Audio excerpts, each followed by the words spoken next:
Hi team, very good morning. இன்றைக்கி நம்ம demo பார்க்க போகிறோம். அதாவது நம்மளுடைய எஃப்எம்ஜி ப்ராடக்ட்லேயே ultra scrub dish washer liquid எடுத்திருக்கேன். அதுக்கப்புறம் நார்மலாக நம்ம மார்க்கெட்டில் இருக்க விம் எடுத்திருக்கேன்.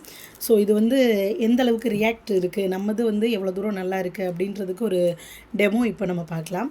அதுக்கு நீங்கள் என்ன பண்ணுறீங்கன்னா, ஃபஸ்ட்டு இப்போ நான் ஒரு கிளாஸில் தண்ணி எடுத்துக்கிறேன். இப்போ இந்த ஒரு கிளாஸில் தண்ணி எடுத்துருக்கேன், ஈக்குவல் லெவலில் நான் எடுத்திருக்கேன். நெக்ஸ்ட்டு நான் என்ன பண்ண போகிறேன்னா, ஏன்னா மஞ்சளோடு நமக்கு கலக்கும் போது தான் தெரியும் ரியாக்ஷன்றது. ஸோ நான் இதில் மஞ்சள் தூள் போட்டுக்கிறேன்.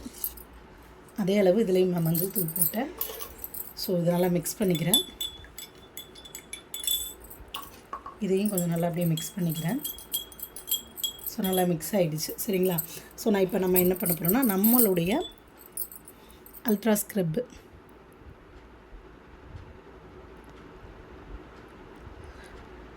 ஸோ இதை எடுத்து இதில் போட்டு நல்லா மிக்ஸ் பண்ணிக்கிறேன். ஸோ நம்ம இப்போ அதே அளவுக்கு விம் கொஞ்சம் லைட்டாக ஸ்லைட் பண்ணி உள்ளே போட்டுக்கலாம், சரிங்களா? விம்மே இப்போ நான் போடுறேன். விம் இப்போ போட்டுட்டேன். இதை போட்டுட்டு இப்போ என்ன பண்ண போகிறோம்னா, ரெண்டுமே நல்லா மிக்ஸ் பண்ணி விடுவோம். ஸோ எந்த அளவுக்கு ரியாக்ட் ஆகுதுன்னு பார்க்கலாம்.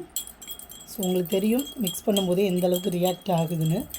நான் லைவாக தான் இந்த ரியாக்ஷன் காட்டிக்கிட்டு இருக்கேன். ஸோ இது வெம்மை, இது நம்மளுடைய அல்ட்ரா. ஸோ பார்த்திங்களா, வித்தின் ஃபியூ செகண்டே நம்மளுக்கு டிஃப்ரெண்ட் தெரியுது நம்ம மஞ்சளோட ரியாக்ட் பண்ணும்போது.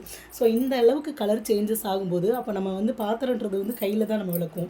அதனால தான் ஸ்கின் அலர்ஜின்றது அதர் பிராண்டில் நம்ம யூஸ் பண்ணும்போது அதிகமாக வர்றதுக்கு அதான் ரீசன். ஏன்னா ஓவர் கெமிக்கல், ஒரு பாத்திரம் டக்குன்னு பளிச்சுன்னு ஆகணும், சீக்கிரம் கரை போகும்னு சொல்லிட்டு. ஆனால் இங்கே என்ன பண்ணியிருக்காங்க, லெமனு இந்த மாதிரி விஷயங்கள் இருக்குன்னு தான் மென்ஷன் பண்ணியிருக்காங்க. பட் நம்ம தான் பாருங்கள், அப்படியே எந்த ரியாக்ஷனுமே ஆகலை. அந்த எல்லோ கலர் நான் மஞ்சள் எவ்வளோ போட்டணும் அதே மாதிரி தான் இருக்குது. இதில் பாருங்கள் எந்த அளவுக்கு ஆகிருக்குன்னு பாருங்கள். அப்படியே இன்னும் மிக்ஸ் பண்ண ரெட் கலரில் ஆகுது, சரிங்களா? அப்போ நம்மதில் எந்த ஒரு கெமிக்கலுமே இல்லை. நம்மளுக்கு எல்லாமே ஃபுல் அண்ட் ரொம்ப ஹார்ம் கெமிக்கல் இல்லாமல் நேச்சுரலாக இருக்கிற இன்க்ரீடியன்ட்ஸ் போட்டதுனால தான் நம்மளுக்கு அது அப்படியே இருக்குது. இங்கே பாருங்கள், இன்னும் கலர் ஃபுல் அண்ட் பியூர் ரெட்டாக மாறிடுச்சு. So thank you leaders and wish you well.